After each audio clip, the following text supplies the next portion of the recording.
Good day and welcome. I am pleased to walk you through FAR Part 52, Solicitation Provisions and Contract Clauses. This is the single most referenced section of the Federal Acquisition Regulation. Every federal solicitation you respond to and every federal contract you sign is built almost entirely out of language taken from Part 52. Over the next several slides, I will show you how Part 52 is organized, how to decode a clause number, how to use the matrix in 52.301, and which clauses you will encounter most often in practice. By the end of this session, you will be able to open any solicitation, identify its clauses, and understand what each one requires of you. Here is the agenda. I will open with the purpose of Part 52, then walk through its structure and the provisions versus clauses distinction, which is foundational. From there, we will decode how clause numbers are built, tour the 52.301 matrix, and review the rules for incorporation by reference. We will then look at the clause families you will meet most often in real solicitations, spotlight a few cornerstone clauses, and finish with key learnings you can put to work immediately. Feel free to hold questions until the end, or flag them as we go if they affect your understanding of the next slide. FAR Part 52 is in simple terms the clause library of the federal government. Think of all the other parts of the FR, the ones that describe socio-economic programs, cost principles, or types of contracts, as instructions. They tell the contracting officer when to use a particular piece of contractual language. Part 52 is where that language actually lives. Every federal contract, from a small purchase of office supplies to a major weapons system, is built almost entirely out of language lifted verbatim from Part 52. On the right, you see the scale we are dealing with. More than 1,000 discrete provisions and clauses present in 100% of federal contracts and codified in Title 48 of the Code of Federal Regulations. Before we dive into structure, let me anchor why this matters. Part 52 is not an academic exercise. Every clause in it is directly enforceable against you. 6 practical areas, all governed by Part 52, deserve your attention. First, compliance risk. Miss a clause requirement, and you invite audit findings, withheld payments, or termination. Second, price and cash flow. Payment terms, invoicing, and your right to equitable adjustments all sit in Part 52. Third, workforce obligations, including wage determinations and equal opportunity. Fourth, disputes and remedies, the procedural rules you must follow to preserve a claim. Fifth, flow down to subcontractors. If you are a prime, certain clauses must be pushed down or you take on the liability yourself. Finally, proposal strategy. As stressed out, the representations and certifications you make under Part 52 can make or break responsiveness. This is why every proposal manager, contract manager, and program manager needs working fluency in Part 52. Part 52 has 3 subparts and each has a different job. Subpart 52.1 is instructions. It tells you the rules for how provisions and clauses are numbered, how they are incorporated by reference, when agencies can deviate, and how alternates and fill-ins work. Subpart 52.2 is the actual library. Every piece of clause language the FR references begins with the prefix 52.2, followed by the FR part it supports. If someone cites 52.212-4, the TASU's 212 inches tells you it supports FAR Part 12 on commercial items. Finally, Subpart 52.3 is the matrix, a cross-reference that shows for each contract type which clauses are required, which are required only when certain conditions are met, and which are optional. The matrix is where experienced contracts people spend a lot of their time because it is the fastest way to build or audit a clause list. This is the single most important distinction in Part 52. Provisions and clauses look almost identical on the page. Both begin with 52.2. But they do very different work. A provision is used only before award, during the solicitation phase. It tells offerors how to submit a proposal, what representations to make, and how the government will evaluate. Once the contract is awarded, provisions fall away. A clause, by contrast, is the contractual language that governs performance. Clauses define what you must do when payment arrives, how disputes are resolved, and what happens if something goes wrong. When you read a FAR citation, check the prescription. If it tells the contracting officer to insert in solicitations, it is a provision. If it says insert in solicitations and contracts, or insert in contracts, it is a clause. This small test saves an enormous amount of confusion downstream. Let us decode a real clause number. Take 5.2.212-4, contract terms and conditions. Commercial products and commercial services, one of the most frequently cited clauses in the entire FAR. The leading 52 is fixed. It simply identifies the clause as living in Part 52. The middle number, 212, is the key. It tells you that this clause was prescribed by FR Part 12, which governs commercial item acquisitions. In other words, if you want to know when 52.212-4 is used, you look at FR Part 12. The trailing 4 is just a sequential identifier distinguishing this clause from 52.212-1, 212, 2, and 212.3 in the same family. Finally, many clauses have alternates, typically written as Alt1, Alt2, and so on, which are pre-approved variations that apply in specific contract scenarios, such as time and materials work. Once you internalize this pattern, you can glance at any FAR citation and know exactly where to look for both the language and the prescription. Now, let us talk about the workhorse tool of every contracts office, the matrix at FR 52.301. The matrix is a cross-reference that, at a glance, tells you which provisions and clauses apply to each major contract type. Across the top of the matrix, you see contract types: fixed price supply, cost reimbursement research, time and materials, construction, and so on. Down the side, you see every provision and clause. In each cell, the matrix shows whether the clause is required when applicable, or optional for that type, along with a citation to the FR section that prescribes it. The important fine print: the matrix is not codified in the Code of Federal Regulations. It is maintained online at acquisition.gov, so always reference the current version. Also, the matrix alone is not enough for the required when applicable clauses. You still have to read the prescription to know if the when applicable condition is triggered. Experienced contract teams keep the matrix open next to every solicitation they build or review. The matrix sorts every clause into one of 3 categories, and understanding which category you are looking at changes what you have to do. Required marked R means the clause must be in the contract whenever the contract type applies. No judgment call, just include it. Required when applicable marked A is where people get tripped up. The clause is mandatory only if a specific condition in the prescription is met: a dollar threshold, a performance location, the presence of federal funding, or similar. If the condition is not triggered, you leave the clause out. Optional marked O is contracting officer discretion. The CO can include it if it advances the government's interest on this particular acquisition. The practical takeaway for bidders: never assume a clause list is final. Always cross-check the matrix and the underlying prescription, especially on the required when applicable clauses, because that is where missing language most often shows up in audits. A practical reality: most of the clauses in your contract will never appear in full text. FAR 52.102 instructs contracting officers to use incorporation by reference to the maximum practical extent, meaning the solicitation simply lists the clause number, title, and effective date, and the language itself is pulled from acquisition.gov. That does not weaken the clause one bit. The reference text is fully binding. On the left, you see the categories that are safe to incorporate by reference: standard, FR clauses, those used with alternates or optionally, clauses used substantially as follows when the language is verbatim, and clauses with contracting officer fill-ins.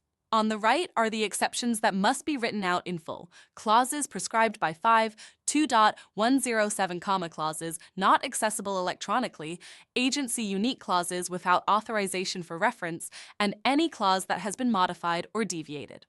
The practical implication: when you read a federal solicitation, the one-page list of clauses incorporated by reference is pulling in hundreds of pages of binding text. So treat that list with the respect it deserves. If you look at 100 federal solicitations and tally which Part 52 clause families show up most often, a clear pattern emerges. Around 4 clause families are 52.204 for administrative and SAM requirements, 52.212 for commercial items, 52.222 for labor standards, and 52.232 for payments, make up roughly 80% of the clauses in a typical commercial item services contract.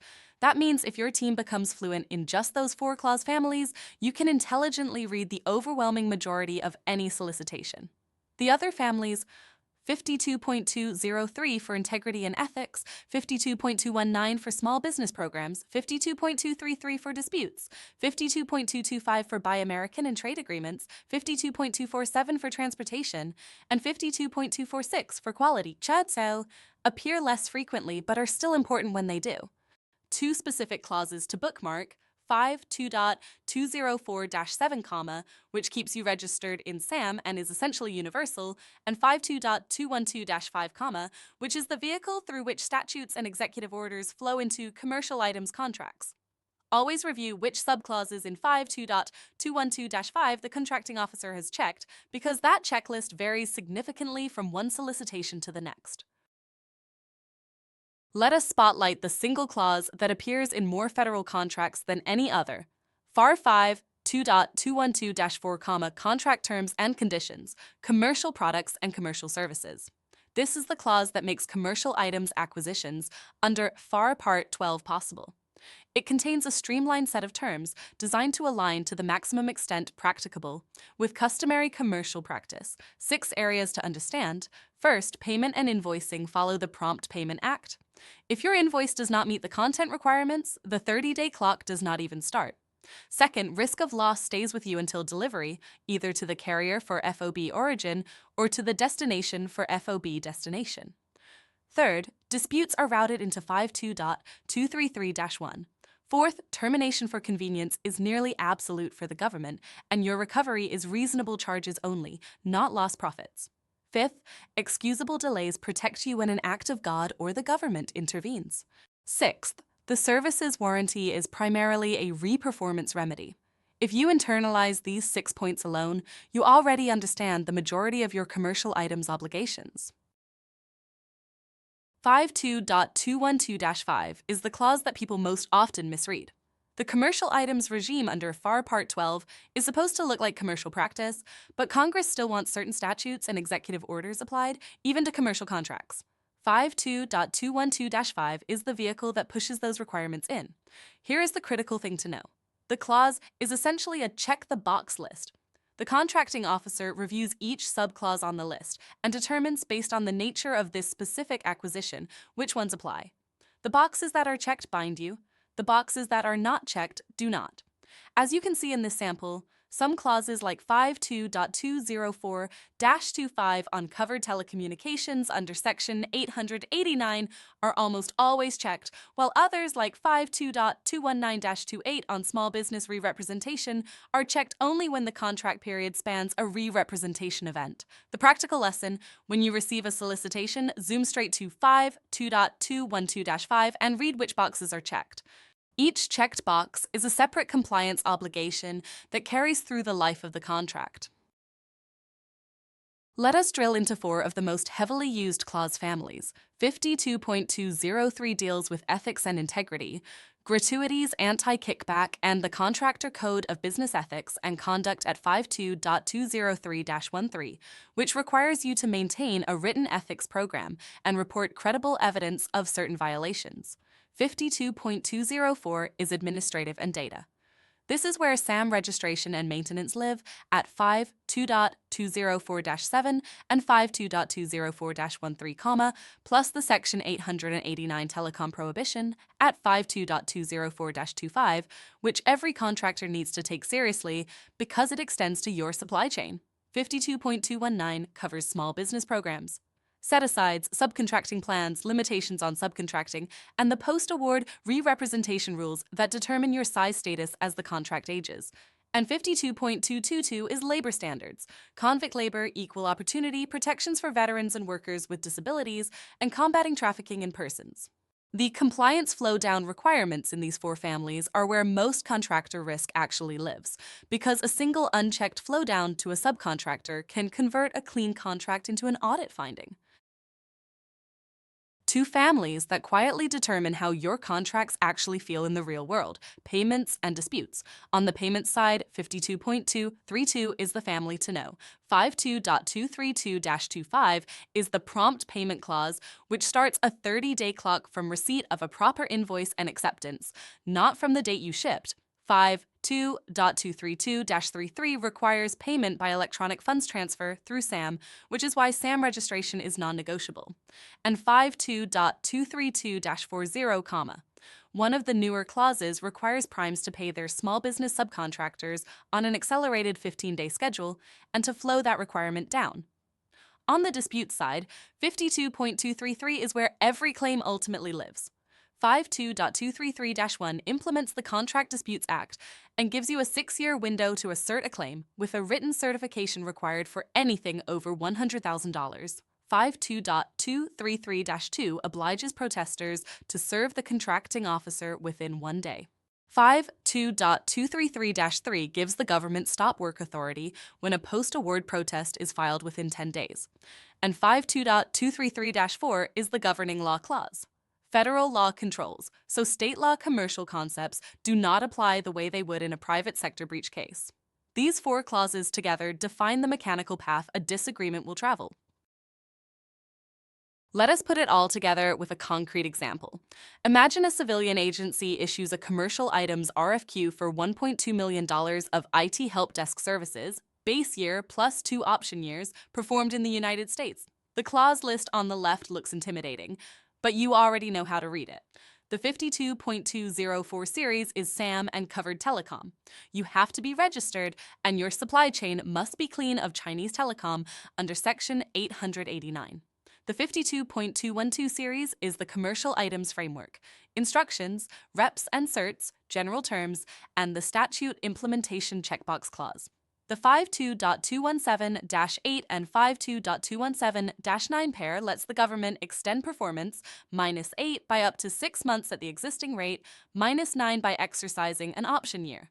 The 52.222-50 is combating trafficking, which requires an anti-trafficking policy and flowdown. 52.232-33 and 52.232-40 cover how you get paid by EFT and your small business subs on an accelerated schedule. And 52.233-1 and 52.233-4 define how any disagreement is handled, 14 line items, but 5 of the 6 clause families we just reviewed, and a complete contractual framework. That is how Part 52 actually works in practice. Before we close, here is a condensed checklist to take back to your team. 1. Treat Part 52 as your clause library. Every word that binds you in a federal contract lives there. 2. Drill the provision versus clause distinction so no one reads a provision as if it survives award. 3. Decode the clause number first. The middle digits always point to the FR part with the prescription. 4. Use the 52.301 matrix to audit every clause list that lands in your inbox. 5. Respect incorporation by reference. Those short citations are dense with binding text. 6. Build a flow-down playbook so no required clause is missed on a subaward. 7.